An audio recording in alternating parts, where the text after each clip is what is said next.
Staff Sergeant Stuart DiPaolo is one of our motor transport operators. More importantly, he's a leader, he's a fighter. When he first got injured, we really expected that we were going to lose this guy. I was teaching an ATV class, and I was the lead vehicle on the trail ride. I'm assuming the ATV took a bad hop and came back and it landed on my head and broke every bone on my face. Quite honestly, I don't think we really thought he would survive those first 2 weeks. I remember hanging out in the waiting room at Scripps La Jolla, and he was in the surgical ICU. They wouldn't let me go in there at first, so they cleaned him up a little bit. And then there was just towels everywhere. And the only reason I knew it was my husband was because of his tattoos. I couldn't even see his face. He had a very grim prognosis at the outset of those injuries, but despite that prognosis, he's made nothing short of a miraculous recovery.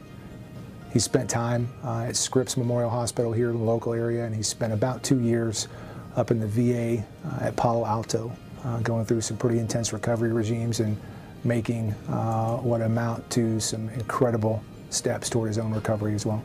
I was told I would never walk again, but I walked through the door. First time in 2.5 years being in uniform again. I'll tell you what, walking in boots is a lot more difficult than I remember. Despite what he was going through, he would motivate other Marines or sailors up at the VA, so non-compliant patients who maybe were struggling with the fact that they had to do mundane little tasks or therapies, not understanding that practicing those small things is part of the big picture.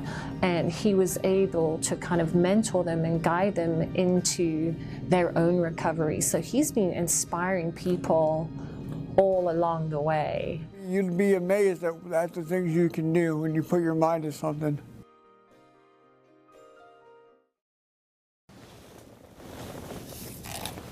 Take a straw and suck it up when you think it's getting too tough.